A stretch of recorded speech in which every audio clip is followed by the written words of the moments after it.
Yay, this is it. I did my 10 raid bosses, my 15 mythic dungeons, and got all the conquests. Look at all these choices. Oh man, everything sucks. How about you, Soul? It's alright, I happened to do the weekly brawl, and in my chest I got the triple mythic forged bidet. But I put in more work than you, which means I'm more valuable and deserve better choices. Yeah, no. Oh, and while you were doing all that stuff, I also did the brawl on most of my alts, and yeah, most of them got pretty good loot too. I forgot about my alts, and now I'm sad. Oh, there. Okay, now I'm angry. Blizz should make the weekly chests account-wide too. Account-wide? Where did that come from? Out of my ass. Hey, it's Soul, and welcome back to Warcraft Weekly, the show that cruelly baits you in, not just for the clicks, but for angry engagement. And you know what? You're cute when you're angry. We're going to be here for a little while, so be sure to use the navigation bar to get you where you want to go.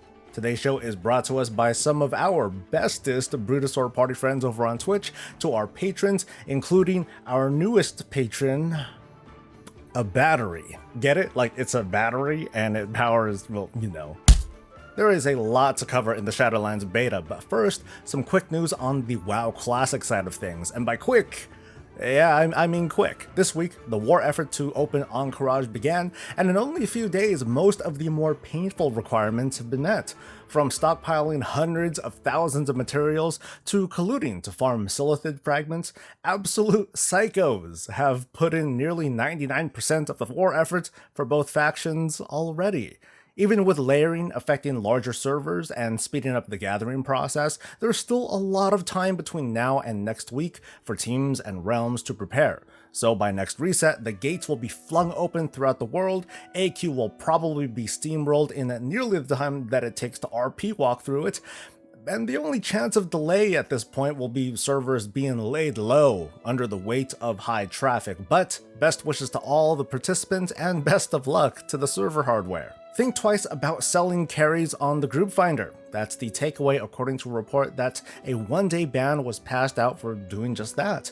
Selling carries for gold isn't against the terms of service, but it is considered spam if you advertise through the group finder tool and not through your own realm's trade chat. But who does that? Everybody? Okay. But a ban like this is at best a band-aid, a warning to spammers that will ultimately be ignored for it's just a slap on the wrist. Personally, I think more extensive improvements need to be made on Blizzard's side, including my unpopular idea of gutting the group finder tool entirely and leave it to the players to use WoW communities as a more organic tool to, get to know people.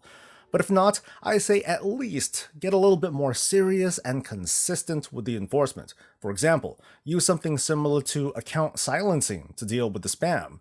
Like, good luck trying to sell carries or even play the game normally when you can't say anything for the next 36 months. Now let's move on to this week's Shadowlands beta, and with it some very meaty changes to Torghast as well as Soulbinds and Conduit. In my view, the big feature that was not included in this build is, once again, Renown. The system that paces and ties together Covenant progression, flying, and so much more. It might sound like I'm overstating its importance, but I think it's one of the great concerns remaining, because it helps to put context to the future enjoyment/headache of Soulbinds and Conduits. Right now on the beta, testers are enjoying fully unlocked Soulbinds once they're earned at least, and an assortment of conduits to purchase and apply as they're being developed, with no pacing, no learning curve, no easing into the system. Totally fine for functionality testing, but it's terrible for user experience testing, which many see as the same thing. This can easily contaminate the feedback and make testers and observers feel overwhelmed. It's one of the reasons we've heard the outcry over systems on top of systems. On top of the fact that, well, there are, but it's a very circular vein of thought. Anyway, before easing you into the changes to Soulbinds and Conduits, let's talk about Torghast, the location of your private hell for the next 2 or so years. It was already alluded to, but in the beta, Torghast access is now account-wide. Meaning after what I consider to be an excessively drawn-out attunement, your alts will have immediate access as soon as you're able to enter them all, or at least you're not going to have to complete multiple climbs to get full access. Blizzard also has added some very strict restrictions in the form of the Jailer's Chains debuff, which restricts you from changing gear, specialization, or talents. It's basically the same restriction as being in combat or in Mythic Plus. At the very least, you can switch out weapons, so in case your weapon breaks, you're not out of luck, you're just as forgetful as I am. There are also specific places where we can still have our faculties, which is in the big old lobby, the very beginning of your climb, and on broker floors, where you can buy stuff and repair. Those appear every 6 floors. Now, I'm of two minds on this, as usual. Having logged in so many hours into Torghast, I'm simply used to the gameplay style, and I don't feel the need to swap out equipment or change role mid-spec in the middle of your climb. At least, not on my paladin. On pretty much any other class, I'm going to be like many of you, going in for the first time wondering what the heck is this power going to do next, how is it altered if I change my spec, which feels more fun, and so on and so forth. So that part sucks. Thankfully, without keys, and thus without the friction of a bad run, I think that in the end this won't turn out to be all that big of a deal. But if it's not a big deal, why do it, you might be wondering. I don't think they've given a reason themselves, but I imagine it's to take some focus away from the management of your playstyle and more on just executing it while allowing for some of these temporary wrinkles. Blizzard is also showing a bit of transparency, giving us a look at what there is to earn as we climb floors or layers. Don't worry too much about the actual values here, but for now, we have a nice, sexy UI to show us what they're now calling these layers to climb, and a system of diminishing rewards as we climb higher. But I should explain this a little further. You see here that completing the first layer will net you 15 of this Soul Ash stuff, but if you were to choose the second, it will only get you 10. This is a bug though. You'll actually get 25 Soul Ash because you're going to get the rewards from the layer that you chose and every layer before it, so long as it wasn't already completed. So to sum it all up, you just want to climb as high as you can, but you don't need to stress out over having to climb so high or so much. The people that are pushing higher than you are getting rewarded for it, but you're not very far behind. Relax. Maybe make a few friends while climbing if you can, or maybe even bug me to help you through because I'm obviously a total slut for this instance. Speaking of relentless shilling, I spent a few good hours trying to figure out why I'm not able to climb past this 8th layer, and apparently that's as high as you can climb at the moment. I hope for more layers as we get through the beta, but there's a chance that the difficulty of Torghast is going to orbit around these 8 layers. Maybe layer 8 will be tuned for the highest possible item level, and like every season, the item level is going to be bumped up across the board and the climb will reset or something. At the moment, this whole thing is incredibly beta, as in it's easy. I totally smoked it, and it's not because I'm good, it's definitely not because I'm good, but it still felt super fun. The feeling was less desperation of trying to climb this dangerous tower, but more like being drunk with power and maximizing my kill streak so I can keep these DPS buffs running. How it's going to balance out is anyone's guess, but if you're subscribed to the channel, you're probably one of the first ones to know. The Great Vault made its debut into the beta this week, and it's generated a lot of buzz and debate. The big takeaway from it is that it's beta. You get the pattern here. This is just our first look at the system, and I too will give some reactions and feedback to it as it is, and I'll leave the judgments for later. First, let's get into how this thing seems to work. On the surface, it seems pretty simple. You complete the requirements, and selections just light up. Whatever is lit up by next week will turn into a prize, and from that, you pick one thing, and then the process repeats until the sun burns out. Notably missing is the I don't like anything, just give me a currency option. And there's no acknowledgement of Torghast, world questing, or pet battles. Ugh, the horror. But I'm curious, how do you feel that your thing might not be included? According to Wowhead Data Mining, there are factors in play that will help determine the item level of said items in each of these categories: raids, dungeons, PvP. I'm going to use Mythic Plus as an example, and it's the one that's most talked about. Let's pretend that you ran 15 Mythic dungeons. 15. 10 of them were at a key level of 15, but the remaining 5 were like Mythic Zeros, right? Because you're super benevolent and had plenty of time to help out your guildmates out. Yeah, I'm sure. You will meet the requirements to unlock all 3 choices, but not all of them are going to be the same. Option 1 on the left hand side will be an item equivalent to a Mythic 15 dungeon reward because, according to the string, it's going to pull an item based on the worst of your runs, and in this case, it's the worst of your top 1 run, the 15. Cool. Option 2 will also be a Mythic 15 item because it's going to pull an item based on the worst of your top 5 runs, which were also all 15s. But option 3 will be a bleh item because it's going to pull an item based on the worst of your top 15 runs, which were Mythic Zeros. On the other hand, if you did 5 more 15s, it would push the lower runs off and you would get the better option. Make sense? Cool.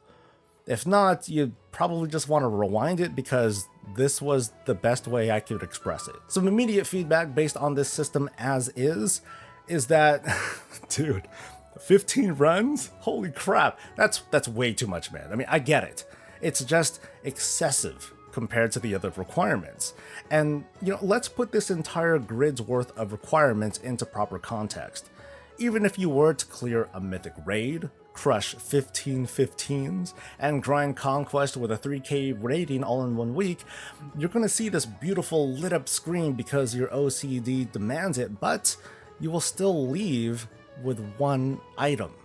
So with this system as is, the most obvious suggestion that I can make is to lower that Mythic Plus requirement to something way lower. And as a reminder, I myself don't have a whole lot of interest in Mythic Plus. I'm not trying to make this easier for me. I think it just would make more sense. Like, instead of 1, 5, and 15, maybe like 1, 3, and 6. That's it. I don't think that's so bad, and it leaves room for your other activities, including switching to an alt so you can do the same things over and over again. But you know what? I don't like the way this whole thing works anyway. I mean, I get it. You do stuff and you slowly add more options, but I was sold on the idea that you get a bunch of immediate choices. And with how things look at the moment, you're building up your number of choices one at a time. And I hate using oversimplified words, but this looks like a chore. So I propose a slight revamp. And I'm aware that this idea is also full of holes and reasons to not like it. Just please hear me out and consider where I'm coming from. So let's take this UI and section off and reinterpret these not as rows, but columns.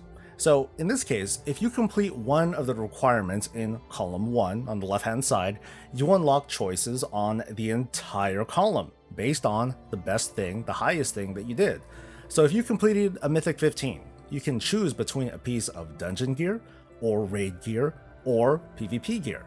Multiple choices right from the start, all at the same item level as the lowest best thing that you did, or whatever. Let's say you also completed a portion of a mythic raid, you sexy beast you. Then you can unlock everything in column 2, and you can choose between mythic raid gear, high level dungeon gear, and gladiator gear.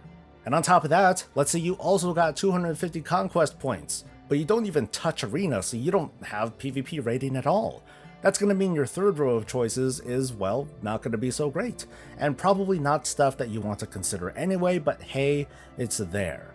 So the idea here is to front load choices. Instead of meeting one requirement for one choice piece of gear, one requirement will get you one of 3 choices, then 6, then 9, based on your best, worst performance. Now you might be thinking to yourself, wow, Soul, that's a great way to defile the loot pool. That means PvPers can get that precious raid gear, the unworthy, the undeserving rebel. Not just that, but fulfilling just one section's worth of requirements like a full mythic raid will get you up to 9 choices that are all the same item level.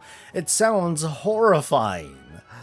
But is it really? Because remember the context, you're still going to walk away with just one choice. And whether it's from one item pool or another, I would argue that most people are going to look at this and they're going to focus on optimizing their stats. And for outliers like trinkets, well, who's to say that trinkets should be a part of this pool at all? I'm going to stop with that, but having a conversation about this is healthy and it's very important.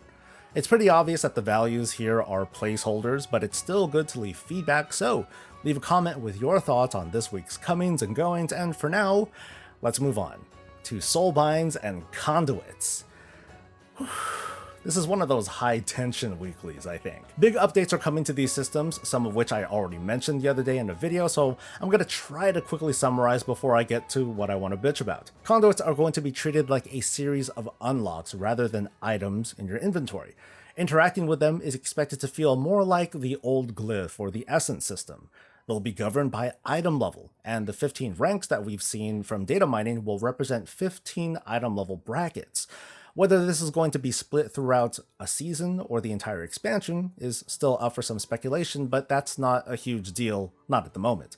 The point is, when a conduit drops, you just need to activate it over at your sanctum. I presume that if you already activated one and you happen to get an upgrade for the same conduit, it's simply going to upgrade without you having to go back, simple as that. Most conduits are going to have multiple sources, so that specific one that you want might be found in an arena strongbox, but it'll also have a chance to drop from some dungeon boss, woohoo, Earlier, Ian clarified in a tweet that in the near future, all Soulbinds will have at least 3 slots for potency conduits, the throughput stuff. Whether that means one of the finesse or endurance conduit slots on a given Soulbind will be changed, or if they just add a potency conduit between branches on every Soulbind as a sort of gimme, that remains to be seen, but that's what I'm banking on because that just seems way easier to do. What's got people really talking though is of course that manipulating your conduits is going to have a 1-week cooldown, and that switching your specializations will not change your conduit placement, according to a follow-up tweet. These are pretty big topics, and it's not surprising that I'm going to spend some extra time on this. So, 1-week cooldown. Oh boy. This is to offset the fact that we'll no longer have to deal with destructible conduits, and the numerous issues that numerous people brought up numerously. Haha. And there's a sizable number of people who may not find this to be perfect, but it is a reasonable compromise that meets these requirements of having some flexibility to change things while nailing that idea of semi-permanent and meaningful choice, which I'll get into more a little bit later. But here's where I see a pretty big problem. Right now, we're still in the beta, with mostly full access to Soulbinds, conduits, or on a vendor, and they only cost a copper. A lot of our feedback is coming from this perspective of a player with this much accessibility and experience messing with Soulbinds. However, when Shadowlands goes live, we'll be working our way to 60, and later we'll eventually unlock these Soulbinds. We'll power them up under the governance of the Covenant campaign and Renown, and we'll find conduits wherever the hell they're going to drop. How would it feel early on as you're just starting to get your first few conduits, and even at that early stage, for whatever reason, you want to switch things around? Is it okay that you're left waiting for a week before you can move things around and experiment a second or third or fifth time? Granted, it might just be faster to power up that Soulbind to get the next conduit unlock, and ta-da, there's your slot, but from the standpoint of a character or a person just learning the ropes, a 1-week restriction feels extremely punitive. As time passes, we'll be better off once we get lots of hands-on experience with our conduit and Soulbind set up to where a 1-week cooldown isn't a huge deal. Before that point though, we're going to hear from a lot of frustrated people who are just trying to explore the depths of their characters.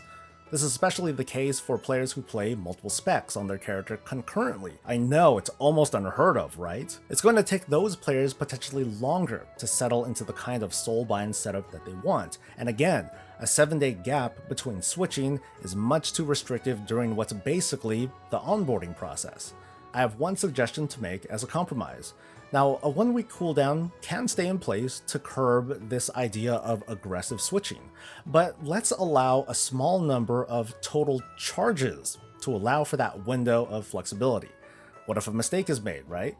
What if I got this new conduit and I want to try it out? All the what-if situations or excuses can be mitigated greatly by having those occasional opportunities to spec and respec.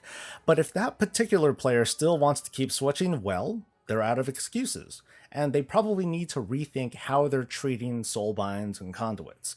That's my suggestion to Blizzard. But now, a few moments to talk to you. I'm sure that toilet seat is like really warm by now, sorry. But I want to talk about the challenges that come from designing conduits, and more importantly, how we as players are looking at them.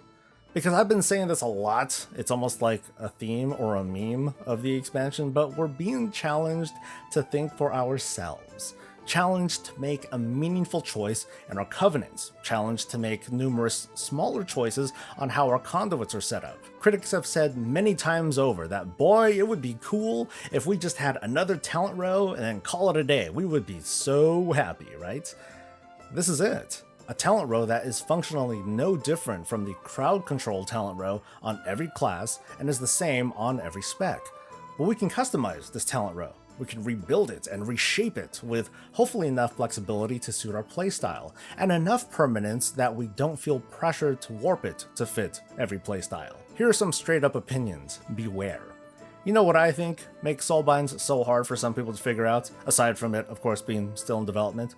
It's because it's not quite as easy to press a button on Blood Mallet and see the best solution. Not when you consider the class, the spec, the talent selection, the covenant, the soulbind, the conduit setup, systems on top of systems, they say. But that's the perspective of someone taking what is arguably the easy road, looking outside for the right answer, followed by, the reassurance and the security that they followed it. And while there may be a best answer in many situations, I think the way this whole thing is designed, these soulbinds, it's meant to be a journey that you largely take yourself. Now, I'm a simple and bad example. I main a tank, that's it, and my soulbinds, my talent row, are going to reflect my different tanking personalities. Easy, and definitely not reflective of what everyone's experience is going to be. Many of you have different personalities on the same character, certainly more than 3, and soulbinds can't possibly cover all of your needs because of these specialization restrictions, meaning maybe a soulbind or 2 will be full of non-spec specific conduits which aren't optimal, oh no! But maybe that's it, maybe that's kind of the point, isn't it? This particular character is going to have an identity of not being super focused and being able to switch their focus, but simply being more versatile with a talent row that's optimized for you. Exactly you and all your needs. You're being challenged, all of us are being challenged to be game designers of a slice of WoW. Frustrating, isn't it? Welcome to game design, and that's the show. Man, this weekly was long. There's so much to dissect and give feedback on, so thanks for making it to the end. I do have one selfish request. Pretty much as soon as this weekly goes live, as you're watching this, I'm going to be on the road for like the entire day, taking my mother-in-law down to Southern California and then promptly turning around and making it all the way back up home in time for a late-ass dinner. So in a comment, if you don't mind, send me your good luck, your well wishes, your pity, and your etceteras. When I'm not belting out Hamilton songs, I'll try to go through those comments throughout the day, or I'll have to, maybe I'll have D read them to me if it's my turn to drive, whatever. This is going to be my last recording on this stage as I relocate temporarily, but nothing's going to change. Stay tuned. Don't forget to like this video and subscribe for more of this and all things Warcraft. Until then, folks, stay safe, stay healthy, and stay breezy.